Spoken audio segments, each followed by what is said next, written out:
Luiz, além de dirigir excelentes vivências, né, de ser um excelente psicodramatista, psicólogo e tal, escritor, eu percebo como uma pessoa, assim, genial, ele é acolhedor.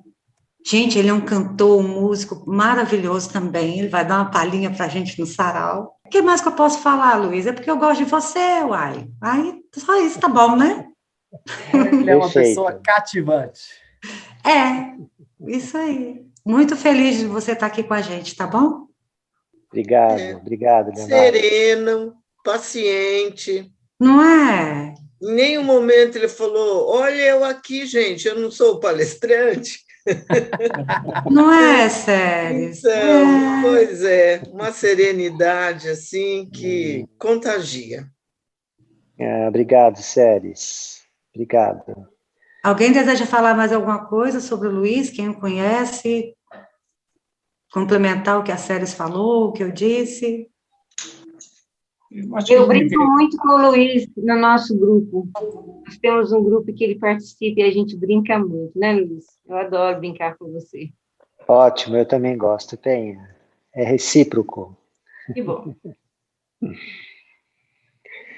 Tá ok, pessoas. Olha, ouvindo vocês contarem dessas histórias de vocês, 45 anos, né, de uma instituição, isso não é pouco, isso não é fácil, é muita história, é uma luta para a gente tocar os cursos, para a gente dar aula, assumir os cargos de diretoria, organizar encontros, né? Não é fácil, mas vale a pena. Então, o fato de vocês me darem esse tempo e espaço aqui, numa abertura de uma jornada dessa, comemoração de 45 anos, eu fico muito lisonjeado, muito agradecido e, sinceramente, feliz de poder ocupar esse espaço, viu? Obrigado mesmo. Na figura da Liamara, que foi quem me convidou, mas eu tenho certeza que junto com ela tem um monte de gente aí que organizou e que é responsável por esse momento estar acontecendo. Eu vou aproveitar que vocês estão, então, me delegando esse tempo e espaço e eu vou, nesse primeiro minuto dessa minha fala, eu vou fazer um pedido para vocês. Eu gostaria que a gente usasse esse um minuto, que fosse um minuto de silêncio em respeito às mais de 520 mil mortes no país pela Covid, e em solidariedade às milhares de famílias e amigos que estão, nesse momento, sofrendo com essa dor, tá? Então, eu vou pedir para que todo mundo feche os microfones e a gente possa fazer esse minuto de silêncio.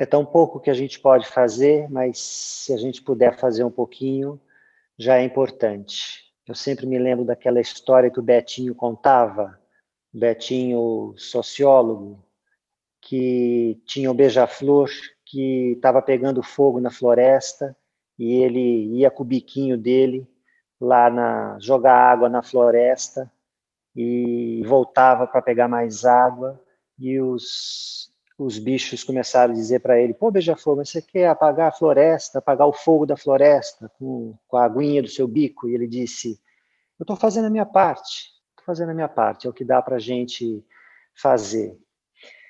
Muito bem. Esses autores que eu vou trazer para vocês hoje, que eu estou pesquisando há um tempo, falando deles, né, e me nutrindo deles, eu acho que são autores que falam da vida, falam de vida, falam de transformação, de mutação, de saída de um lugar para outro, de um território para outro, onde a gente possa ser mais feliz, onde a gente possa estar mais vivo. Acho que são esses autores que me cativam e que me chamam, né, para as suas leituras.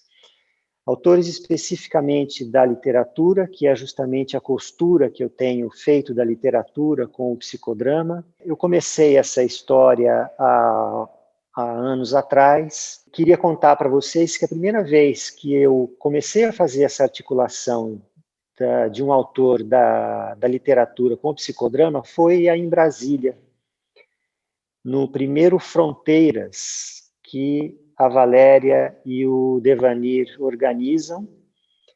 A primeira edição do Fronteiras foi aí em Brasília, e eu me senti estimulado e apresentei um texto falando do Fernando Pessoa e o psicodrama. A partir dali, eu comecei a buscar outros autores, passei um pouquinho por Guimarães Rosa, Clarice Lispector, Machado de Assis. Esse trio é um trio que continua me alimentando, mas eu passei por eles e voltei ao Fernando Pessoa depois. Isso foi mais ou menos aí, quando eu voltei ao Pessoa, 2017, mais ou menos. Eu vou me reportar um pouquinho. Em dezembro eu tive aí e dei uma aula para a turma do Didata. Tem a turma do pessoal do Didata que estava lá, eu me lembro, né, de algumas pessoas aqui que estavam, né? Isso foi em dezembro. Então eu vou fazer rapidamente essa trajetória que eu fiz até dezembro, e aí eu vou contar para vocês, então, de dezembro para cá, o que é que eu continuei pesquisando sobre isso. O que é que tem a ver pesquisar esses autores, ler esses textos, esses contos e fazer essa articulação? Esses autores, ou a literatura, fala muito de transformação, né, de mutações, de transvaloração, para usar um termo do Nietzsche, de desassossegos, para falar do próprio Pessoa. E nós lidamos, nós que trabalhamos com pessoas, nós lidamos o tempo todo com isso. Seja numa psicoterapia individual, seja num trabalho numa instituição, seja num psicodrama público. O tempo todo a gente está tentando dar conta de conflitos, de vínculos, de tensões, de sintomas, né? De necessidades que precisam sair de um lugar e ir para o outro, que precisam se transformar, que precisam ganhar um novo território. Então, a literatura faz isso o tempo todo, quando esses autores contam uma história, né? Vão contando a história de um personagem que vai se transformando. Inclusive, eles usam dentro da literatura, quando eles falam de romance, alguns romances eles dão o nome de romance de formação. Ou seja, esse personagem foi se formando, ele foi se transformando à medida em que o romance foi acontecendo. Riobaldo, no Grande Sertão Veredas, por exemplo, né, é um exemplo disso. Então, eu estava dizendo para vocês que eu comecei pelo Fernando Pessoa, mas ainda quero fazer um outro parênteses. Contar a construção desse meu percurso é também porque eu entendo que todos nós somos pesquisadores. Quando seja assim, uma pesquisa mais acadêmica ou não, numa psicoterapia, num trabalho, numa instituição, com um grupo, nós estamos pesquisando sintomas, nós estamos pesquisando temas, né? Então, é quase que dá para a gente dizer que somos detetives da alma, detetives das relações, detetive dos vínculos. A gente vai pesquisando, a gente vai atrás, junto com as pessoas, obviamente, né? A gente pesquisa junto. Então, poder falar da forma como eu fui construindo isso, também é um jeito de oferecer uma referência para todos nós que somos pesquisadores. Não para dizer como é o jeito de se pesquisar, mas uma forma, né, que eu estou podendo partilhar com vocês, como uma maneira, inclusive, de estimulá-los nessa pesquisa, nesse caminho. Até porque a gente precisa muito disso. Bom, muito bem. Agora sim, eu volto para o Pessoa de novo. À medida em que eu fui tendo contato com esses autores, eu fui fazendo as relações com o psicodrama, com o terapêutico, com o campo do terapêutico e produzindo textos, né? Acho que isso faz parte. A gente vai fazendo uma trajetória, compõe um tanto de conhecimento, escreve, produz, porque a gente compartilha isso com as pessoas e assim a gente vai somando esses conhecimentos. Do Pessoa, eu comecei a perceber que tinha muita coisa em comum com o Nietzsche. E aí eu acabei saindo um pouco da literatura e fui pesquisar um pouco, conhecer um pouco do Nietzsche, o que é que esse filósofo trazia, né? Basicamente, o que o Fernando Pessoa trouxe é a questão da heteronímia, né? Os personagens que são autores e que, com isso, então, ele ajuda a gente a perceber que nós somos muitos, né? Nós somos compostos por vários personagens, por vários lados. O encontro do Nietzsche com Fernando Pessoa é porque o Nietzsche traz a ideia de perspectivismo. Então, quando a gente está frente a um fenômeno, o Nietzsche diz assim, olha por esse lado, mas também olha por esse outro, não existe a verdade, né? Existe uma construção, e aí é importante a gente poder pesquisar como se dá essa construção, fazer a genealogia dos temas, para a gente poder entender que a vida não está pronta, né? A vida não está dada, a vida não sempre foi assim, mas ela é criada pelos homens, né? Então é importante a gente poder olhar para isso tudo. De posse desses dois autores, foi que eu escrevi no ano passado, publiquei no ano passado, Nós e Nossos Personagens, né? Eu fui contando histórias e trazendo um pouco do Nietzsche e do Fernando Pessoa. Num dos capítulos do livro, que se chama Espelho, Espelho Meu, eu conto um fato que aconteceu com o meu filho, que naquela época da história, não da época do livro, naquela época que aconteceu, ele tinha 4 ou 5 anos de idade, e eu vou contar esse fato porque aí é importante. O Bruno, ele se chama Bruno, ele é meu filho / enteado, e ele tinha passado 1 mês de férias com o pai.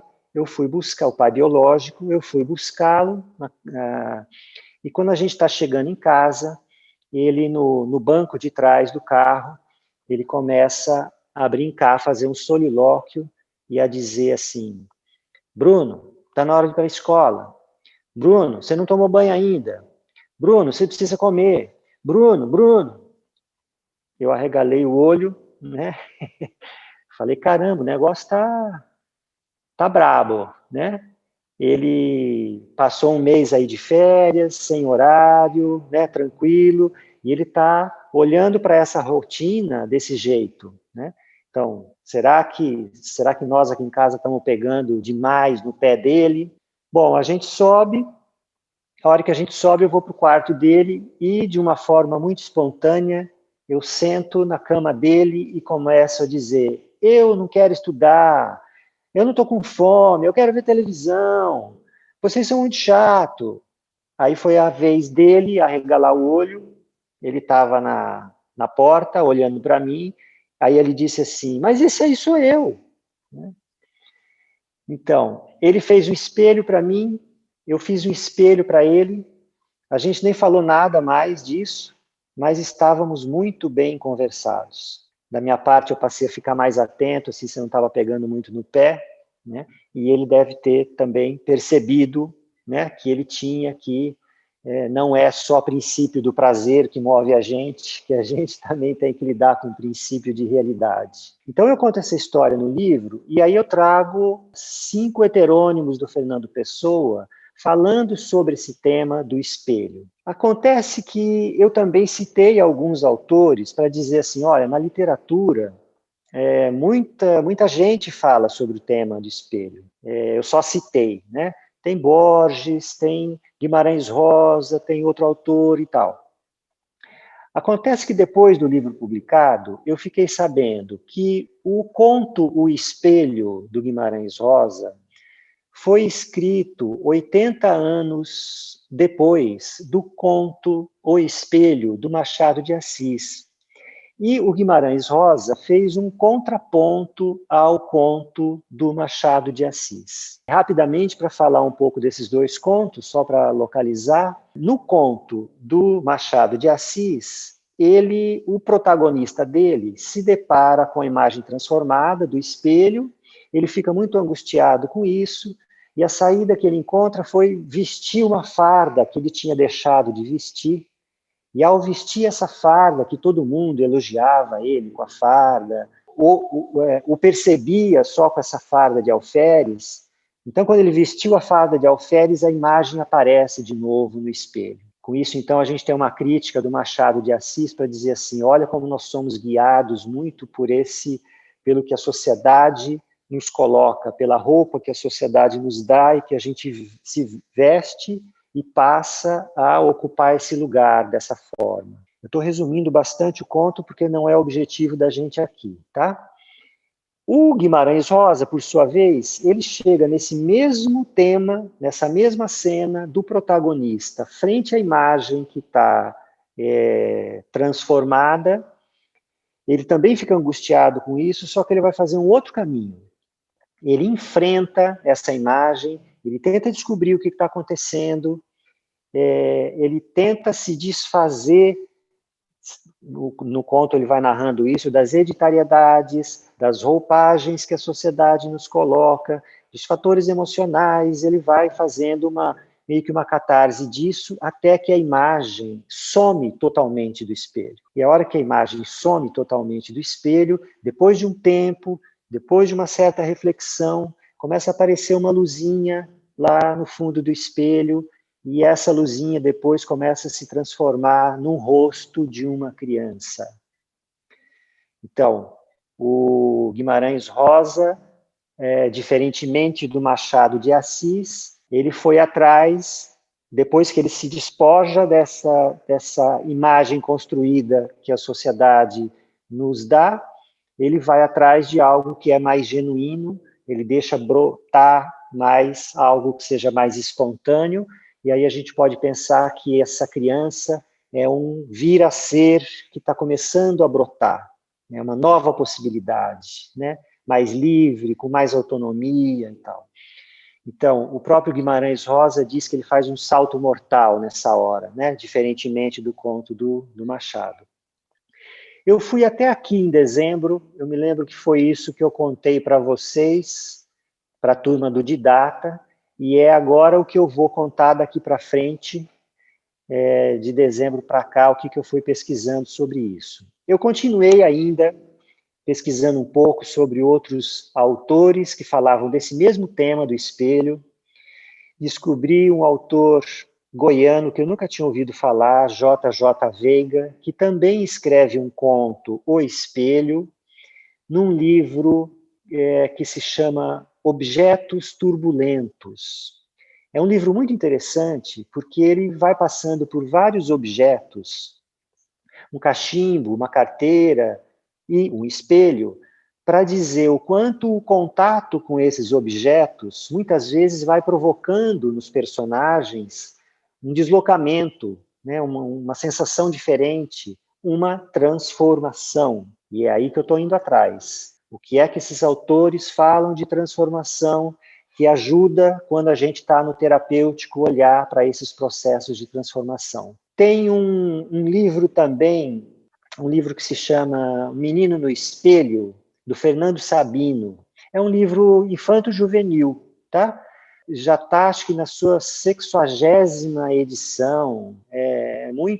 Fiquei sabendo até que tem um filme que saiu agora, e é muito interessante porque esses autores vão ajudando, quando estão falando de espelho, vão ajudando a gente a falar de temas como narcisismo, duplo, muita coisa que a gente lida no nosso fazer, no trabalho que a gente tem. Bom, e aí eu me lembrei também de que uma outra escritora que lida com o tema espelho é a Clarice Lispector. A Clarice Lispector, por exemplo, num livro dela, que é um livro maravilhoso de contos, que se chama Laços de Família, tem 13 ou 14 contos, mais ou menos, e metade desses contos aparece o objeto espelho, de diferentes formas. Como a Clarice Lispector, no trabalho dela, no escrito dela, ela usa muito a questão do fluxo de consciência, né? O personagem tem muito pouca ação, né? Nos contos, nos romances e nos contos da Clarice Lispector.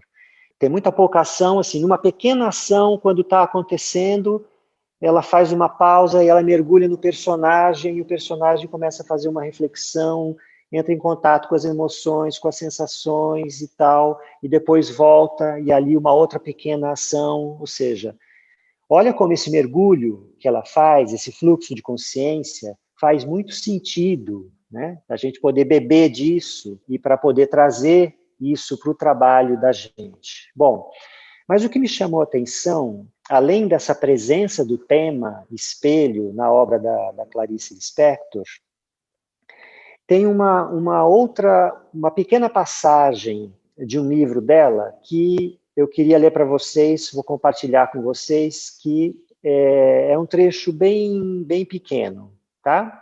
É esse aqui, está no livro Água Viva, e nesse livro ela vai dizer, nesse trecho, o seguinte: quem olha um espelho, quem consegue vê-lo sem se ver, quem entende que a sua profundidade consiste em ele ser vazio, quem caminha para dentro do seu espaço transparente, sem deixar nele o vestígio da própria imagem, esse alguém, então, percebeu o seu mistério de coisa. Ou seja, a Clarice está falando algo muito parecido com o que o Guimarães Rosa traz no conto dele. Quem entende que a sua profundidade consiste em ele ser vazio, sem deixar nele o vestígio da própria imagem. O que é isso, então? Né? Os dois autores falando desse vazio, falando dessa questão e trazendo via o espelho, né? Some a imagem, aí você vai atrás da própria imagem. Em função disso, eu comecei, então, que é o que eu tenho feito mais recentemente, um mergulho pelos textos da obra da Clarice Lispector. E aí eu chego num outro tema que é muito central na Clarice Lispector, e que tem muito a ver com o que nós estamos falando, com o que eu estou trazendo para vocês, com essa ideia de transformação, de mutação, que é a ideia de epifania. O que é a epifania? Os críticos falam que a obra da Clarice Lispector é toda recheada de epifania, em vários momentos de epifania. Embora a Clarice Lispector nunca tenha usado esse termo, epifania. A epifania vem dos gregos e significa revelação, manifestação, né? Algo que aparece. Vem dos gregos, a religião cristã, o cristianismo, se apropria do termo e vai dizer da manifestação do divino no humano. É, por exemplo, aquele exemplo dos 3 reis magos que vêm contar a boa nova, vão dizer da revelação do nascimento de Deus corporificando em Jesus Cristo, né, na manjedoura. Então, aquele momento dos 3 reis magos na religião cristã é entendido como uma epifania, tá? Reparem que, então, tem um divino se manifestando numa situação que é do cotidiano, uma criança nascendo numa manjedoura. O James Joyce, que é foi, né, um escritor irlandês. Ele faz a transposição, então, desse campo da religião para a literatura.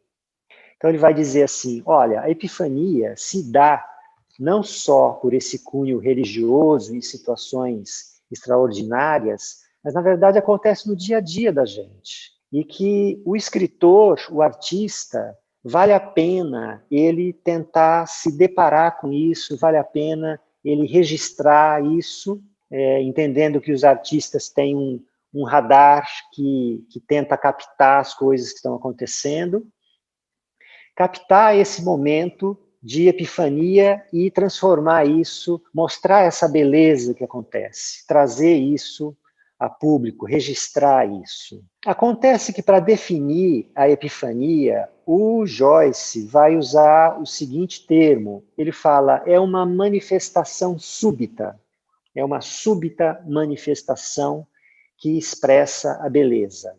Bom, se eu estou tentando fazer a transposição da literatura para o terapêutico, né, para ver o que ajuda a iluminar na gente, né, o nosso fazer, o nosso desafio de transformação que a gente enfrenta, eu diria que essa ideia de súbita manifestação não se encaixa, não dá para vir para o terapêutico. Né? Por quê? Porque no campo do terapêutico, inevitavelmente, nós lidamos com processo.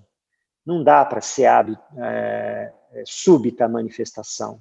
Nós lidamos com processos. Existe um processo para acontecer uma transformação. Penso que esse conceito, ou ele precisa ser transformado, ou a gente precisa olhar de uma forma diferente. Acontece que, olhando um pouco mais detidamente para a própria literatura, a gente vai ver que se um escritor está escrevendo uma história, e ele vai, nessa história, já mostrar uma súbita manifestação como algo que se revela de uma forma bela, duvido que vai conseguir captar o leitor.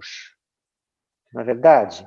Então, o que o escritor faz? Ele vai aquecendo, ele vai trazendo, contando do personagem, ele vai criando situações, ele vai levando o leitor até chegar num clímax da história, né? E aí, nesse momento, então, dá para se falar de algum tipo de súbita manifestação. Então, esse é um pressuposto básico da literatura. A literatura se presta a captar o leitor, trazer o leitor, envolver o leitor na história que está sendo contada, para que ele sinta que aquela história poderia ter se passado com ele, pode acontecer futuramente com ele, ou já aconteceu com ele. E aí, então, o leitor então está sendo atraído para dentro da obra. Então, veja, eu comecei a olhar e ver que nos próprios textos do Joyce e da Clarice Lispector não acontece uma súbita manifestação. Não dá para dizer que a epifania acontece desse jeito. Eu vou mostrar isso para vocês, compartilhando primeiro um texto que fala de uma epifania do próprio Joyce. Tá? Olha aqui. É um microconto, tem sete linhas, e ele vai dizer assim, as cinzas nuvens recobriam o céu. No entroncamento de 3 ruas, numa margem pantanosa, um grande cão está deitado. De tempos em tempos, ele levanta o focinho e solta um lúgubre uivo. As pessoas param para olhá-lo e depois continuam sua caminhada. Alguns param, cativados talvez por esta lamentação, na qual lhes parece escutar a voz de sua própria dor, que outrora podia falar, mas agora é muda, escrava dos trabalhos e dos dias. Algumas pessoas, ouvindo o uivo do cão, passam, apenas escutam e passam. Outras param, cativados talvez por essa lamentação, na qual lhes parece escutar a voz de sua própria dor, que outrora podia falar, mas agora é muda, escrava dos trabalhos e dos dias. Ou seja, Essas pessoas pararam porque elas se identificaram com essa dor. Porque elas têm uma história, né? Uma história onde essa dor antes podia aparecer, mas que agora, frente a um cotidiano, né, de pessoas que vivem exclusivamente com o trabalho, então de uma forma mecânica, essas pessoas não conseguem nem entrar em contato com essa sua própria dor. Mas quando elas escutam esse uivo do cão, elas identificando, aquilo toca a elas. Então veja, existe um contexto, existe uma história aí por trás. Não é simplesmente uma súbita manifestação. E agora eu vou dar o exemplo para mim, que é o exemplo maior, eu diria, porque esse conto, esse pedaço, os trechos desse conto que eu vou mostrar para vocês, é do conto O Amor, da Clarice Lispector. E por que esse conto? Porque esse conto, todos os críticos se referem a ele quando vão dar o exemplo do que é a epifania. Eles vão dizer, olha, é o conto amor, é o conto exemplo que a gente dá e tal, né? Se referem a esse conto. Mas antes eu vou dizer rapidamente assim, sobre o conto para localizar vocês. O que acontece? É uma dona de casa, a Clarice escreve esse livro, Laços de Família, as histórias que estão aí contidas, mais ou menos na década de 50, mas ela foi publicar só em 62. É uma dona de casa que sai para fazer compra, os filhos já foram para a escola, o marido já tinha ido de manhã para o trabalho, ela sai para fazer compra, ela volta de bonde para casa, e ela está com uma sacola com ovos. O bonde para num ponto e ela olha para fora e ela vê um cego mascando chiclete.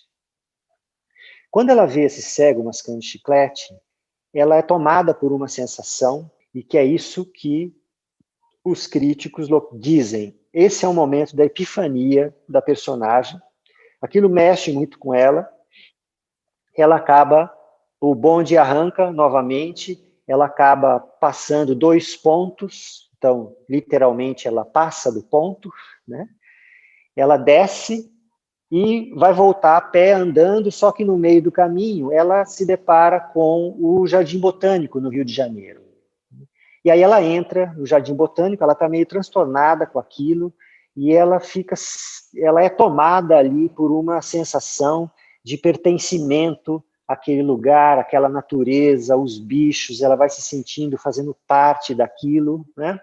Até que ela percebe que está escurecendo, e aí ela sai correndo, volta para casa, porque ela tinha um jantar para preparar, as pessoas estavam esperando, e ela fica meio dividida ainda entre essa sensação e o contato com os filhos, o marido, as pessoas chegam, ela faz o jantar, até que ela está totalmente, de novo, inserida, né, nesse cotidiano dela, e o final do conto vai mostrando que ela vai para o quarto, ela se olha no espelho de novo, e ela apaga a chama da vela, que era a chama que tinha sido acesa durante o dia, né? Essa chama se apaga.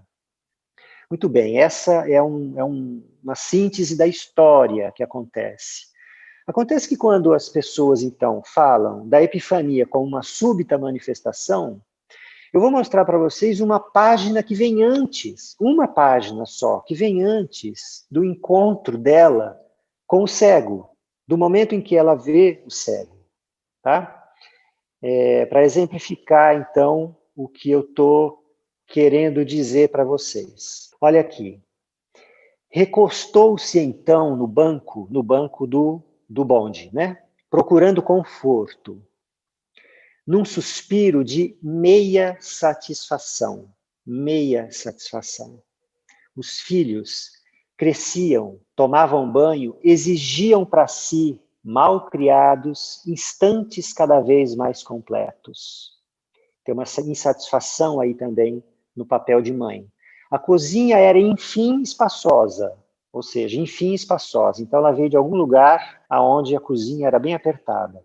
O fogão enguiçado dava estouros. O calor era forte no apartamento que estavam aos poucos pagando. Crescia o canto importuno das empregadas do edifício. Tinha um incômodo nessa mulher, né? certa hora da tarde era mais perigosa.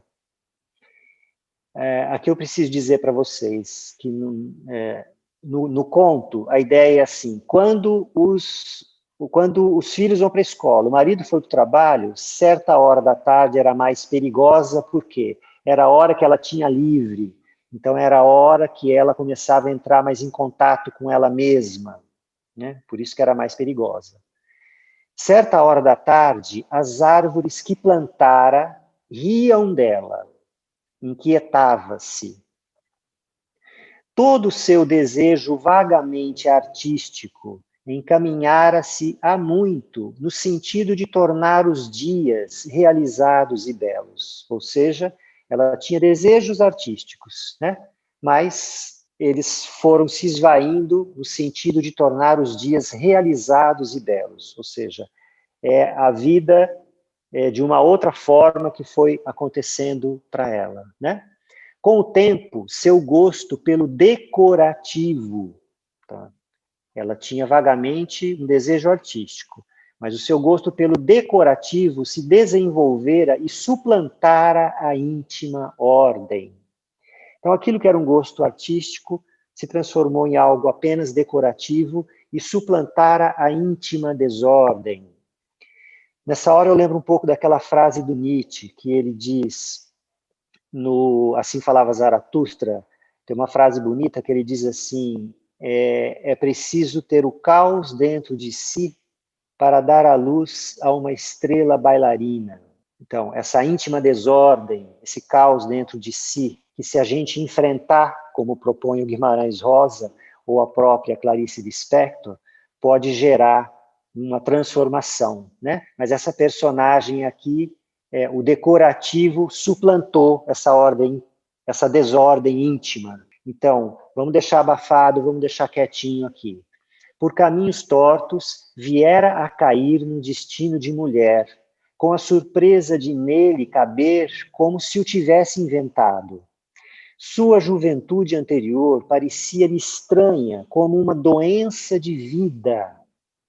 A sua juventude parecia-lhe uma doença de vida. Dela havia aos poucos emergido para descobrir que também sem a felicidade se vivia. Haja embotamento, né, gente? Abolindo-a, a felicidade, encontrara uma legião de pessoas, antes invisíveis, que viviam como quem trabalha. Olha, até parecido com aquele microconto do Joyce. O que sucedera a Ana antes de ter o lar estava para fora de seu alcance. Uma exaltação perturbada que tantas vezes se confundira com felicidade insuportável. Criar em troca algo, enfim, compreensível, uma vida de adulto. Assim ela o quisera e o escolhera. Então veja, olha o que vivia esse personagem antes de se deparar com o cego.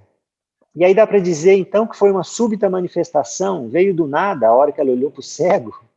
Não dá, não faz sentido. Então, eu começo a achar, nesse momento, que, assim, a gente, eu vou colocar todo mundo, assim, nós que lidamos com o terapêutico, eu acho que dá para a gente olhar e fazer uma contribuição para a literatura, né? Dizendo que a epifania não dá para ser algo súbito, uma manifestação súbita. Ela é construída. É como se fosse, me veio um pouco essa imagem, assim, é como se fosse um quebra-cabeça e que tem uma disjunção, tem uma separação das peças e que está faltando uma peça que a hora que a gente coloca essa peça faz sentido, a gente começa a ver a imagem como um todo. Então, o cego, a gente pode imaginar, por exemplo, a escuridão, né? O cego não está vendo, é a escuridão, e ele está mascando chiclete, então é uma atitude mecânica, né? Então, dá para a gente fazer uma leitura que a Ana, do conto, se viu nesse cego, né? Ela também era um cego, nesse sentido da escuridão que ela estava vivenciando e dessa vida mecânica que ela estava levando. Era uma vida mecânica, ficou tudo abafado. essa peça do olhar para o cego, né, era a peça que faltava para juntar essas partes, né, e dar um sentido para ela. E a hora que ela é uma espécie de elaboração que ela tem nesse momento. E a hora que ela vai para o jardim botânico, ela vive esse momento de integração, porque ela vai percebendo a natureza, né, como parte dela e ela parte da natureza, os animais. Essa descrição desse momento do conto é muito bonito. Ela vai dizendo, olha, os animais, existe a morte como algo natural, porque os bichos se comem, a planta morre e nasce, a natureza é assim, a vida é assim. Em algo muito parecido, nessa hora dessa descrição, com o Deus de Spinoza, que ele entende essa coisa bem articulada, né, entre tudo que existe, a natureza e a gente dentro dela. Né? Aliás, no primeiro livro da Clarice Lispector, que se chama Perto do Coração Selvagem, e pasmem, ela escreveu esse livro que o Antônio Cândido, que disse que era algo novo que estava surgindo na literatura brasileira, ela escreve esse livro aos 23 anos. Se a gente pensar o que a gente estava fazendo e vivendo com 23 anos, é impressionante, né? Mas eu estava contando isso, sim, para dizer que tem um personagem no Perto do Coração Selvagem, que é o Otávio, que ele é um escritor, e ele escreve 3 ou 4 páginas falando sobre Spinoza.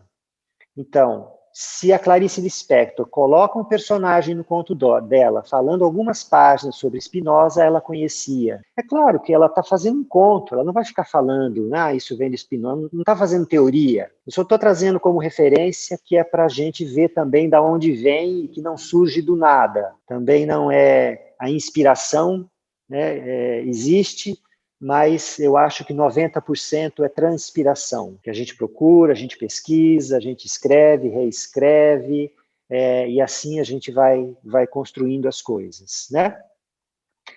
Então eu estava dizendo para vocês que talvez a gente possa, no campo do terapêutico, trazer essa contribuição para a crítica literária, para falar que a epifania é processo, e não uma súbita manifestação. Uma outra coisa que ajuda a gente a entender que, seja na literatura ou o trabalho que a gente faz é processo, são aquelas situações de se deparar com o vazio, né, que nos contos do espelho aparece. A gente sabe, né, no nosso trabalho, que quantas vezes a gente precisa ajudar as pessoas a se desvestirem de algumas coisas, entrar em contato com esse vazio, né, para que possa emergir uma luzinha, como no conto do Guimarães, um rosto de uma criança que é um vir a ser, um novo,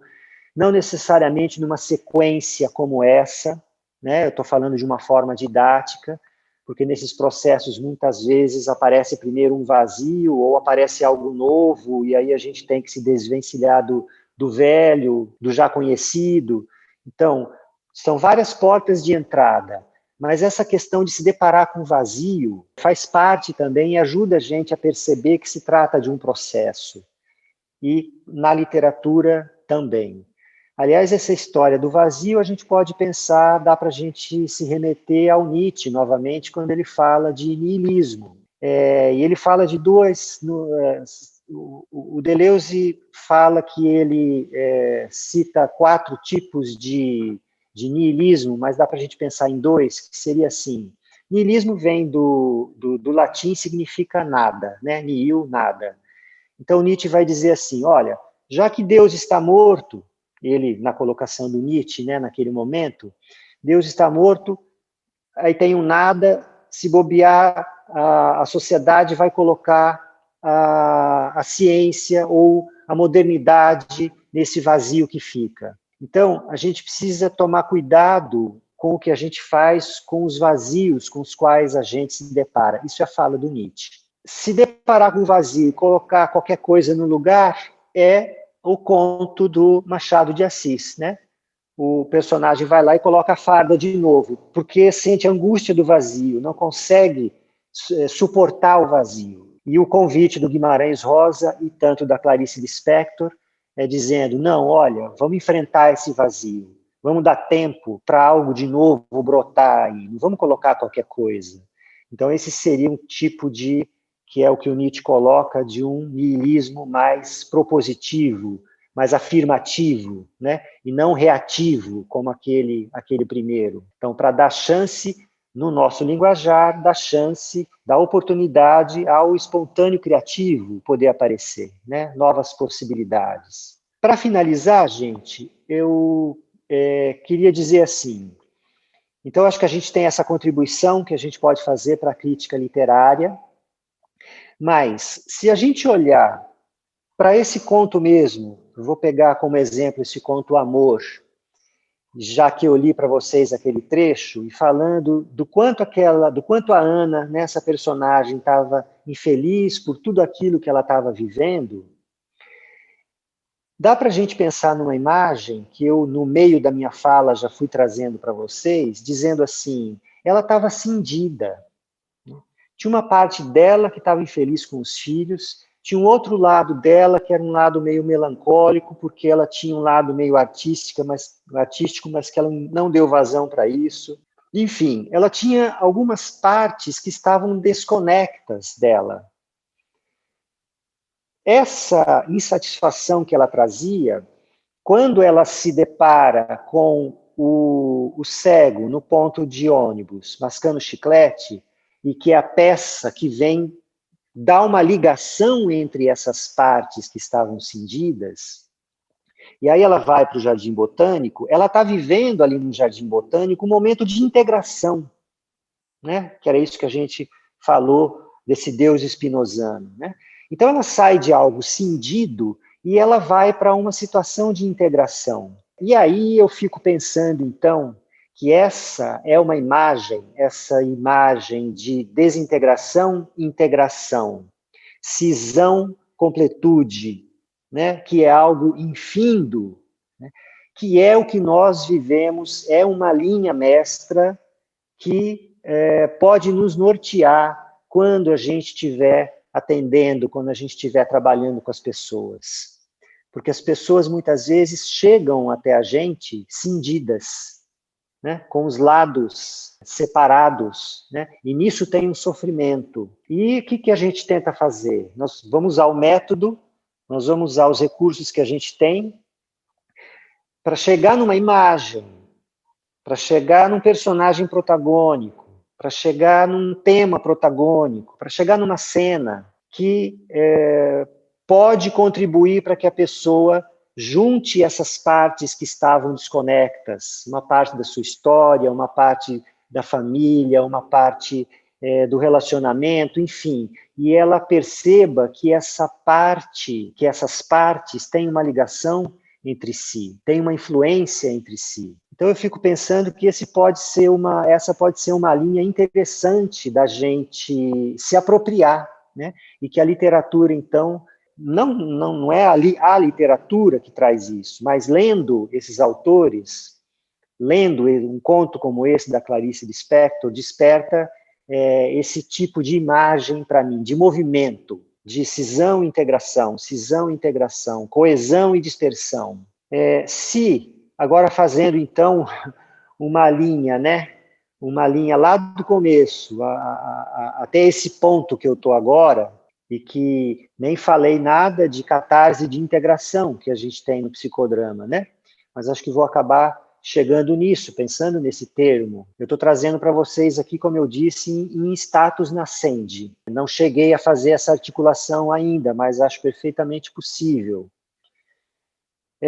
Se o Fernando Pessoa e o Nietzsche realçaram o movimento de cisão no sentido de que nós somos muitos, os fenômenos com os quais a gente trabalha, é importante que a gente olhe por diversas perspectivas. Fernando Pessoa vai dizer, eu que lide com os muitos, eu estava falando isso hoje no comecinho aqui, né?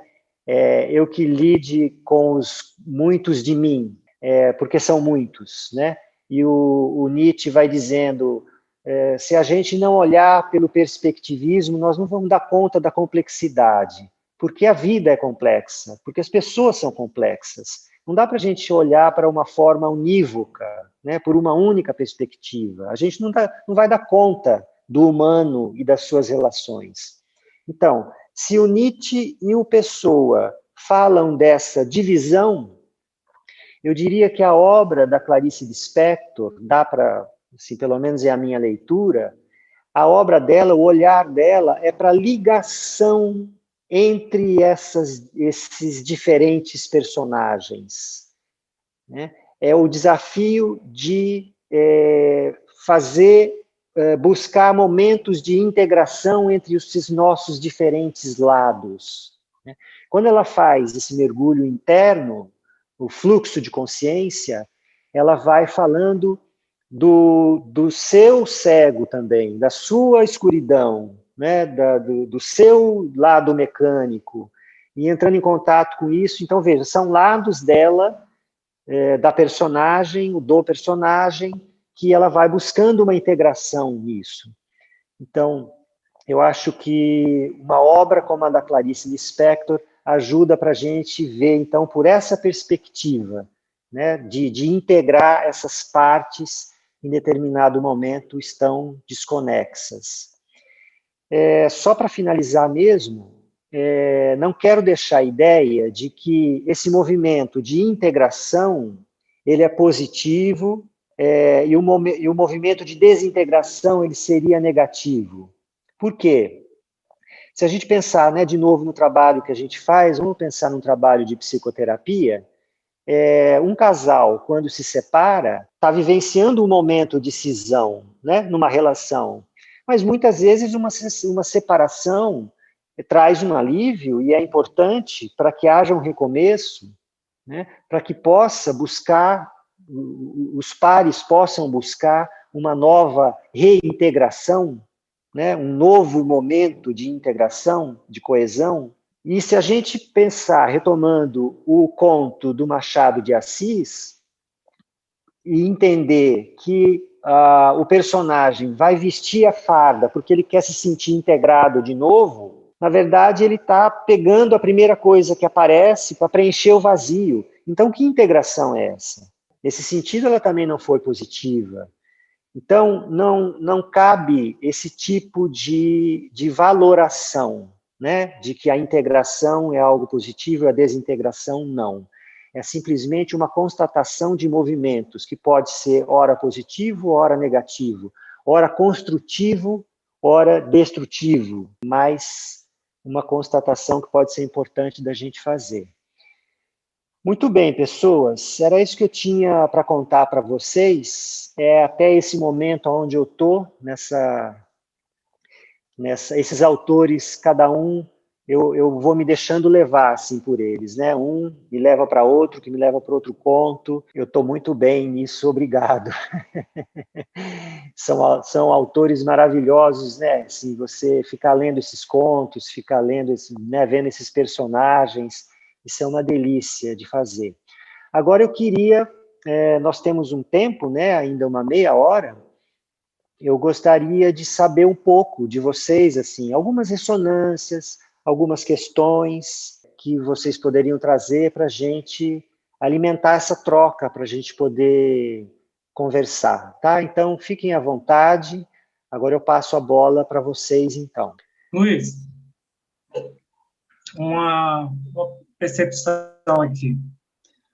A Clarice Lispector, quando ela olha no espelho, ela vê um espelho quebrado, várias partes dela, né? Ela fala que espelho, espelho meu, diga a verdade quem sou eu sou meu próprio espelho, e aí vai, eu vivo achados e perdidos. Ela se reflete. Pessoa não, pessoa cria outros personagens, os heterônimos dele são totalmente distintos, são formas de estar diferenciadas. Como é isso? Como assim, Batalha? Não sei se eu entendi o que você está... Você está fazendo um paralelo entre eles e falando dessa diferença? A Clarice, ela se vê, né? Ela olha para o espelho e se vê, né? Em vários pedaços. Fernando Pessoa se fragmenta, né? Ele vai para os heterônimos, eles se representam, são os personagens, são distintos, são personagens muito diferenciados, cada um escreve de uma forma, cada um escreve de um jeito, né? Tem uma personalidade. Já a Clarice Lispector parece ser a mesma pessoa, como se diz, querendo ver quem é ela, né, no espelho, observar nesses 1000 pedaços que quebra, né? Que parte que é aquela parte dela? Então, não sei se se seriam tão diferentes assim. Eu estou pensando alto, tá? Sim, pensando com meus botões aqui. Isso. Obrigado pela tua colocação. Então, vamos pensar junto nisso. Eu estou me lembrando de um poema do Pessoa, que ele diz mais ou menos assim, aliás, eu até citei isso no livro, coloquei a máscara e depois, em determinado momento, eu tirei a máscara, me vendo no espelho, né? Uhum. E a hora que eu tiro a máscara, eu vi que era um rosto de menino. Uhum. Só que eu não suporto muito ver esse rosto de menino. Então eu coloco a máscara de novo e vou tomar o ônibus, né? Volto para a vida. Então veja, nessa hora, nesse poema, ele está dizendo algo muito próximo, né, do que a Clarice diz. E a Clarice, quando está falando desses lados dela, eu acho que ela só não dá o nome de diferentes personagens, né? Bom, tem a especificidade, obviamente, do Fernando Pessoa, que ele transforma esses lados em autores que escrevem uma obra própria, com estilo próprio. Sim. Né? Então, inclusive, nesse capítulo que eu estava falando, da história que aconteceu com meu filho, para citar o que o Pessoa fala sobre espelho, eu usei 5 heterônimos. 5 heterônimos do Fernando Pessoa, todos eles falando sobre espelho de uma forma diferente um do outro. Né? Então, assim, eu acho que é mais assim o jeito de expressar. O Fernando Pessoa fala dessa galeria de personagens lados nossos. Mas, na verdade, é uma pessoa só, é ele próprio. Né? Aliás, tem uma fala dele em determinado momento, tem uma carta que ele escreve para o Adolfo Casais Monteiro, que era um amigo. Ele escreveu essa carta em 1935, foi o ano que ele morreu. E é uma carta que quando a gente lê, assim, é um dos principais registros para ele explicar o que é a heteronímia. E aí ele diz assim: eu tentei sentir tudo de todas as maneiras. Por isso eu me multipliquei. Mas o fato de ter me multiplicado fez com que eu me perdesse. E eu já não sei mais o que eu sou. Fantástico. Impressionante, né? Ele se perde nos personagens. Então, veja, isso de transformar os seus lados em diferentes personagens. Então, eu acho que nós estamos falando mais de forma. Fernando Pessoa fez de uma forma muito elaborada, né? Uma forma mais estruturada. Oi? Ele deu vozes a esse personagem, né? Ele deu corpo, deu dimensão, ele descreve esse personagem, né? Isso. Ele se autodenominava como um escritor dramático. Dramático porque, né, do teatro, né, sim, os seus personagens. Agora, a forma da Clarice é outra. É essa forma mais do fluxo de consciência. Então, ela mergulha e ela vai falar do contato com esse outro, com esse estranho outro, né? Mas que, na verdade, é um lado meu também. E aí, a hora que ela faz esse mergulho, ela vai se deparando. Ela usa muito adjetivos compostos e que são contraditórios. Ela fala, por exemplo, assim, de uma negra felicidade, né? Uma angústia libertadora, Olha, né? Sim. São termos contraditórios, né? Mas por Ela quê? brinca. Porque nós somos contraditórios. Nós temos lados que divergem. Usando a linguagem do Nietzsche, é assim, nós somos atravessados por forças que muitas vezes confluem para o mesmo lado e muitas vezes não, são forças que estão em embate dentro da gente. Então, acho que um pouco por aí, viu, Batalha? Eu acho que é mais um pouco mais da forma como trazem, né, do que algo diferente um do outro. É diferente, sim, na produção que eles fazem, né? Obrigado, Luiz. Muito obrigado. Imagina, obrigado eu pela pergunta. Eu queria saber um pouco de vocês assim,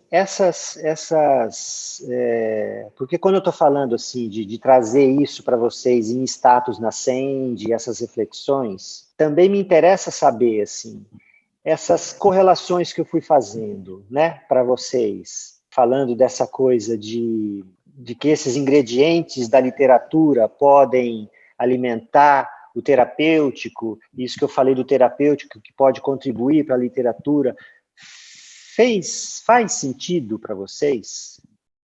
Com certeza. Ouvindo de você, Luiz, faz todo sentido, né? E até um pouco mágico essa sua habilidade de transitar da literatura e desses contos que te instigam e fazer esta conexão com aspectos tão peculiares, né, do conflito e do sofrimento humano que é trazido em psicoterapia. Entretanto, assim, eu penso que é um tanto quanto peculiar ao seu estilo de aprofundamento. Eu gostaria de ter esta habilidade. Então, por exemplo, assim, na hora que você citou o conto da Ana, né? E antes você tinha se referido ao conceito de epifania. Até eu chegar naquela questão, o que o cego, mascando o chiclete, deu essa iluminação dela perceber-se e ver o vazio de si, e perceber a própria cegueira e o seu automatismo, né? Então, assim, eu acho que o seu trabalho ele é instigante, mas eu penso que eu precisaria, vou falar a partir de mim, eu precisaria treinar um pouco ou muito essa habilidade para fazer esse link. Então, eu não sei nem se é uma pergunta ou é uma expressão de admiração do seu pensamento. Séries, obrigado. Isso que você está falando me dá a oportunidade também de falar uma outra coisa. Eu vou usar uma mesma expressão que eu falei agora há pouco, que aliás nem é minha, né? Foi do Carlos Drummond de Andrade, né? De que a produção dele, no caso, 10% era inspiração e 90% transpiração. Então, veja, ler um conto desse, se deixar meio que ser tocado por isso, fazer essa relação e começar a escrever, falando, olha, né, tem um autor que fala sobre epifania, mas a hora que e hoje em dia, fazer uma pesquisa desse tipo é maravilhoso, né, porque você bota no Google, aparece um monte de texto ali, de vários autores, né. Aí você lê 3, 4, 5, 6 autores falando sobre epifania. E aí cada um deles, de repente, vai trazer um ingrediente. E que isso é estimulante, então, para você, que te faz pensar de novo no conto e que te faz se remeter para o trabalho, né, que você está, da pessoa que você vai atender aquele dia, o grupo, que você está com aquilo na cabeça. E quando você está ligado nisso, você começa a ver algumas coisas por essa ótica, né? Então, eu estou falando isso, Séries, para dizer assim, eu acho que tem muito de dedicação nisso, né? Tem mesmo uma certa disciplina, um desejo também, obviamente, né? Não é só, né? Tem um desejo, tem uma paixão, né? Por isso, e aí a gente vai construindo, mas eu acho que é uma construção, né? Isso que eu estou falando aqui, né? E falei em 1 hora, olha, são meses, então é um pouco isso. Por isso que eu falo de novo, assim, que eu gosto, né, que sirva de estímulo para as pessoas, né, poder fazer, né, não necessariamente desse jeito como eu faço, mas como quando a gente faz algum tipo de pesquisa desse tipo, que a gente faz um mergulho, alguma coisa a gente acaba achando. Obrigado, Séries. Eu não vou falar da correlação entre a terapia e os contos, enfim, mas eu acho que da transcendência que o conto é capaz de proporcionar, né? Para quem o lê, para quem o vivencia, para quem o escreve. E essa capacidade de transcender, de levar a gente, né? Ou para um momento de catarse, ou para um deslocamento de alma, vamos dizer assim, que a gente sai, né, e consegue olhar de cima, como se a gente conseguisse ter a amplitude de toda a nossa vida, é fantástico, né? E esse trabalho que você realiza, que você escreve, que você faz, eu acho que torna a coisa assim mais clara, né? A capacidade que o conto tem de movimentar o espaço terapêutico e de, mais do que no espaço terapêutico, mas na nossa vida, no nosso cotidiano, porque muitas vezes a gente lê um conto, a gente lê uma coisa e não presta tanta atenção, talvez não ache que faça tanto sentido, mas isso, eu acho que o que você traz é um pouco de sensibilidade, né? Um convite a gente ser mais sensível aos contos, para que a gente consiga apreender dele ou aprender com ele coisas que não são faladas, não são reveladas, não são ditas no nosso cotidiano, né? Porque a gente está tão automatizado, a gente está tão vivendo a vida como ela é posta, né, no real e no concreto, que a gente perde essa capacidade. Quando você traz isso, né, dessa epifania que os contos é capaz de trazer, ou que as pessoas é capaz de vivenciar, observando um simples mascar de chiclete, por exemplo, é tão importante isso, tanto no contexto terapêutico quanto na nossa vida. Eu fiquei aqui refletindo sobre algumas coisas, né? Sobre momentos da minha vida em que uma visão, uma leitura, ou um conselho, uma fotografia, ou uma música me levou a algum lugar, e que isso foi tão importante, esse deslocamento, né? Esse sair de mim, esse sair do contexto de alguma forma foi tão importante para que eu de alguma forma pudesse reestabelecer a consciência de quem eu sou, ou aprender um pouco mais sobre esse mundo que eu estou vivendo, né? E de que forma que eu desejo viver este mundo e neste mundo, né? Nossa, que ótimo, Antonioni. Aliás, com o nome desse só podia vir coisa boa. Olha, e você também dá oportunidade, né, com a tua fala, de eu dizer duas coisas. Uma, eu acho que tem a ver totalmente com o que eu estava dizendo para séries, porque você está falando assim, da gente olhar para um conto e ler um conto, não de qualquer forma, mas de ter, né, conseguir mergulhar nesse conto e tal. Ontem, quinta-feira, foi o dia, uma vez por mês, eu tenho um grupo de estudos, né, de psicodrama e literatura. Então, veja, até para dizer isso para vocês, tem um grupo de estudos que a gente estuda isso uma vez por mês, né? Então, eu me preparo para esse grupo, porque a gente vai discutir um conto, né? Atualmente a gente está discutindo Clarice Lispector. Eu faço aula de italiano, eu vou buscando textos de italiano, né, e traduzir. Então, veja, as coisas que eu vou fazendo, eu vou articulando, né, para que seja uma somatória de forças nessa direção do que eu estou pesquisando. Então, ontem no grupo, tem uma pessoa aqui, a Andréa Raquel, que faz parte do grupo, mas ela não está com a câmera ligada aqui. Te cortando aí rapidinho, você vai deixar informativos desse grupo e como que participa dele, essas coisas, né? Porque já tem um candidato Olha, interessado aqui.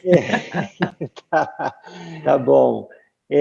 Ontem no grupo veio essa questão que foi assim, pô, Luiz, mas a gente leu o conto e a gente não tinha visto nada disso que você está contando para a gente. Olha como você está mostrando coisas. Então, o que tem a ver com o que eu estava respondendo para as séries? Gente, para chegar no grupo, né, eu já tinha lido esse conto antes, e para fazer uma análise de um conto desse, eu já devo ter lido umas 3 ou 4 vezes. Entende? E já li outras coisas da Clarice Lispector, e já ouvi comentários, né, de muitos críticos literários falando sobre esse conto. É uma pesquisa, é um mergulho. Então, um fala uma coisa aqui, outro fala uma coisa aqui, e você vai juntando, né? Isso vai agregando, vai acrescentando, e vai dando elementos para a tua própria reflexão. Então, de novo, tem sim um trabalho por trás disso. Agora, a hora que a gente está lendo um conto simplesmente por um prazer, por uma degustação, né? A gente lê, ok, se apropria de algumas coisas, mas aí vem a segunda coisa que eu quero dizer. Autores como Clarice Lispector, João Guimarães Rosa, Machado de Assis, entre outros, esses caras, essas pessoas, esses artistas têm camadas, muitas camadas, tá? E que quando você lê de uma primeira vez, você consegue dar conta de uma camada. E se você lê pela segunda vez, você fala, nossa, ele está dizendo isso aqui, eu não tinha percebido. E se você lê pela terceira vez, você fala, nossa, olha essa frase aqui que eu não tinha me dado conta. Porque são autores que, assim como quando a gente faz uma pesquisa e tenta fazer esse mergulho, para eles escreverem um conto desses, né, eles escreveram, reescreveram diversas vezes. Eu tenho uma edição desse livro da Clarice Lispector, Água Viva, que eu citei aqui para vocês, que é uma edição interessante que vai mostrando algumas partes do rascunho dela de quando ela escreveu.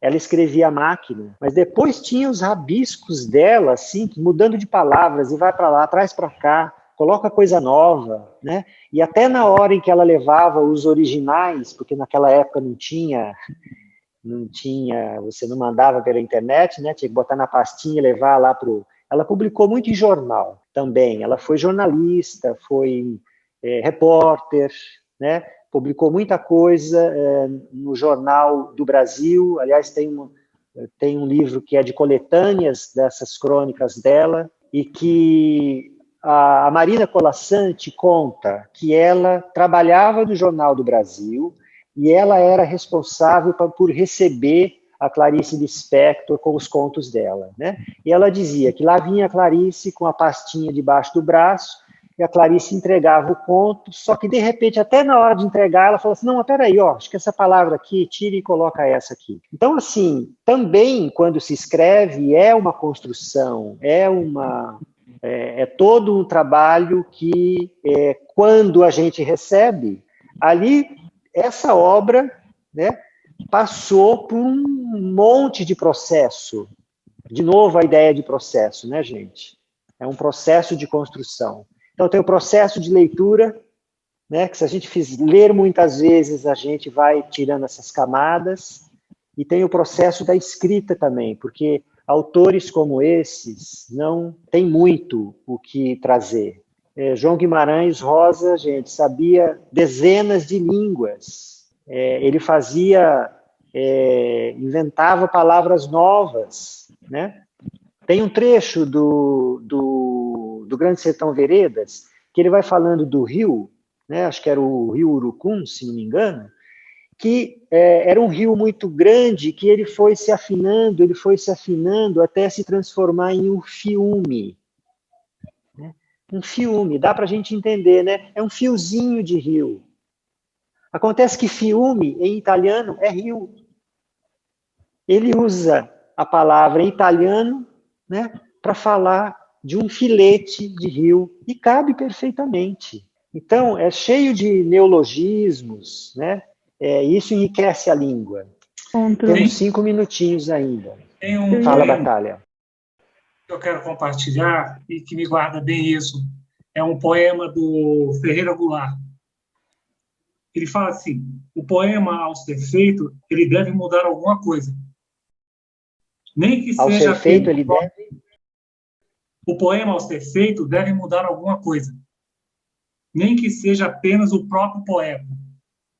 Se ao poeta, depois de fazer o poema, resta o mesmo que antes, o poema não terá sentido. Bacana. Isso Isso fica mesmo.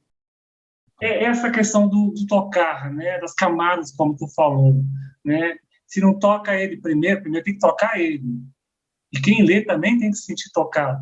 Caso contrário, o poema não, E né? esse Não tem mais tocar, sentido. e esse tocar e se sentir tocado é a transformação. Transformou alguma coisa, mexeu com alguma coisa. E a transformação é a nossa matéria-prima, né? Ou é o nosso objetivo, né? Do trabalho com as pessoas. Fala, Gabi. Eu fiquei com essa coisa que estava falando agora das camadas, e fiquei pensando no que a gente faz com as cenas, né? Porque muitas vezes a gente vai retornando nas mesmas cenas com os clientes e de alguma maneira vendo de outras perspectivas. E na literatura também, como tu disse, a gente lê um mesmo conto e de alguma forma, por eu estar diferente, ou enfim, eu percebo outras coisas no conto, tanto pela profundidade de leitura que eu faço, como também pelo momento que eu estou, assim. E na cena também a gente faz muito isso, né? Nas cenas dos clientes, nas nossas terapias, enfim. Bacana isso, hein? É uma outra relação bem interessante, né? Quantas vezes, né, a gente não volta para uma mesma cena, né?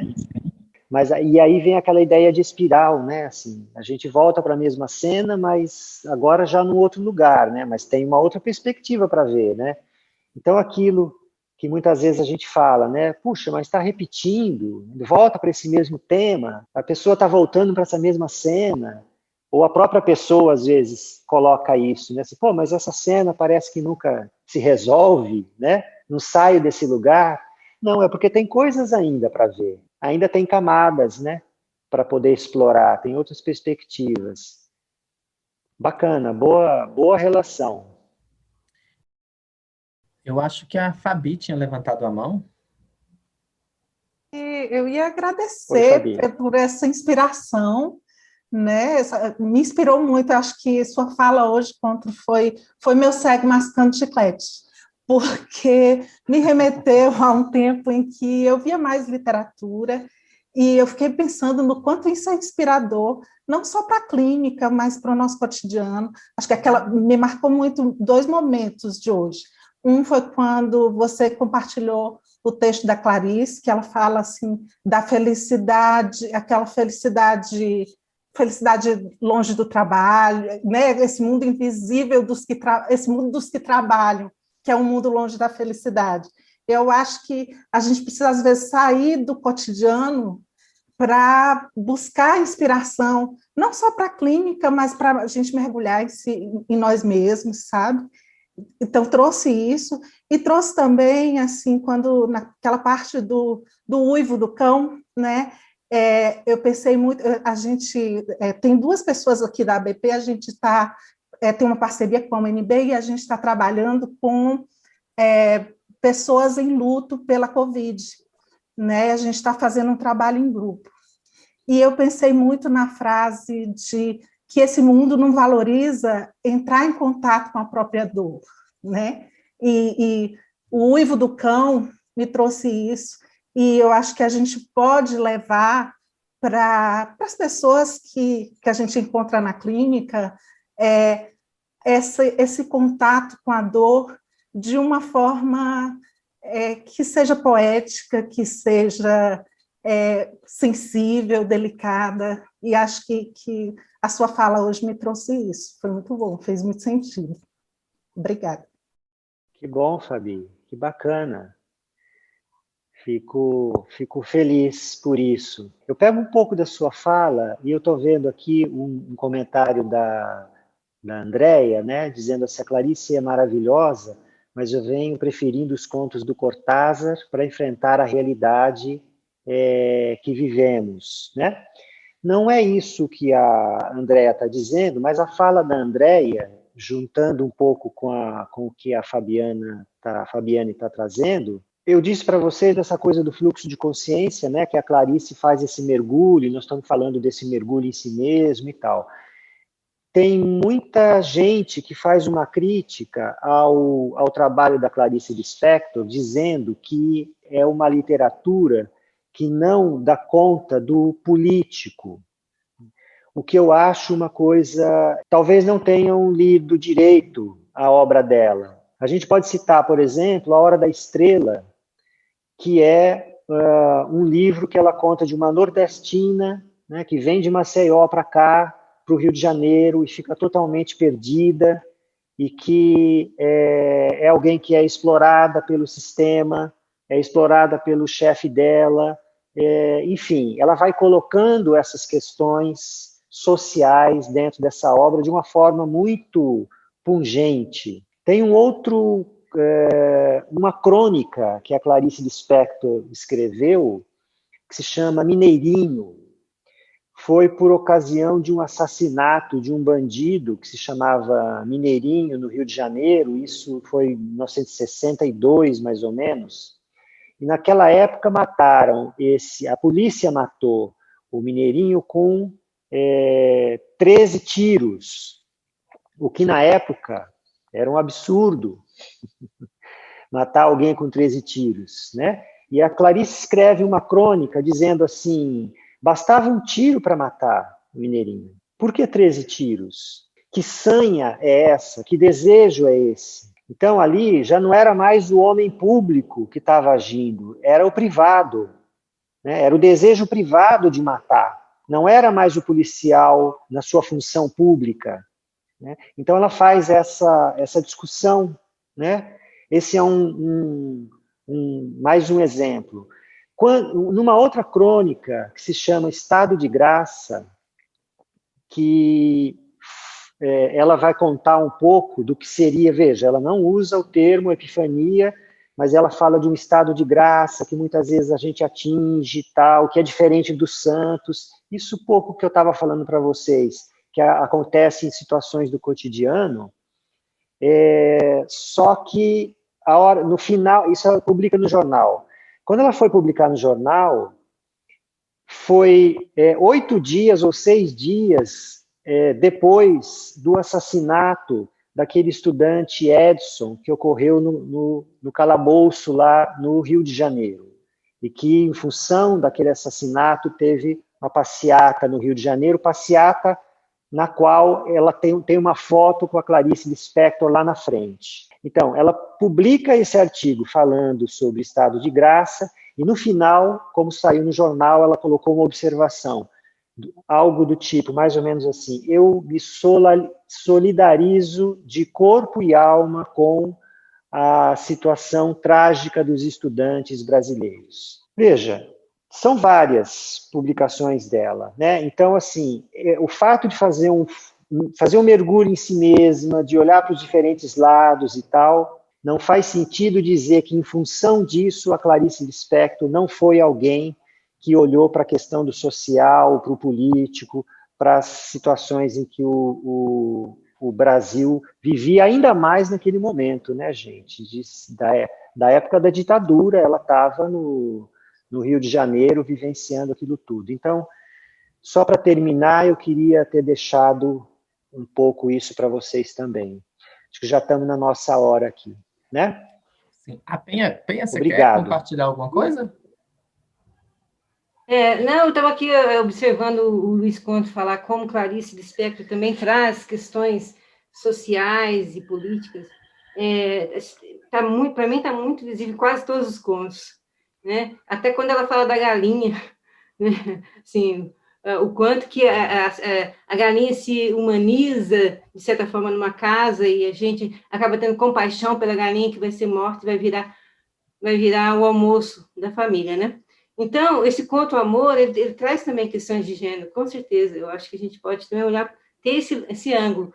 Mas eu acho que seria interessante a gente puxar um pouquinho mais para o psicodrama e mostrar que nós fazemos poesia com as nossas cenas, nós fazemos arte com nossas cenas também, nós fazemos literatura com elas. E quando a gente fala de literatura, quando a gente fala dos filmes, né, do cinema, quando a gente fala de pintura, que nos enriquece como profissionais, eu acho que isso dá uma base para nós programatistas enorme. Eu agradeço muito, Luiz, porque ele nos enriquece dentro desse processo de trazer a arte para o nosso trabalho.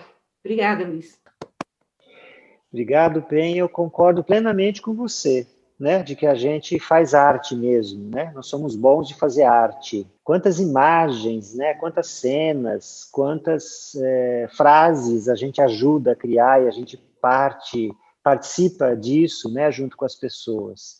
Com certeza, bem dito. Mas é isso, Luiz, agradeço muito, foi um prazer gigante te conhecer, né? Já tinha ouvido falar, mas não tinha te visto, não tinha, né, tido a oportunidade de conhecer o seu trabalho, foi um prazer imenso mesmo, e você conseguiu segurar todo mundo aqui até essa hora da noite, então isso quer dizer que você é um bom cara.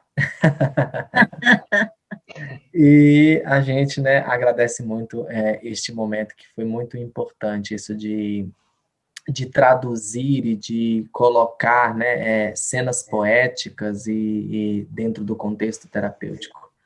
Muito obrigado mesmo, viu?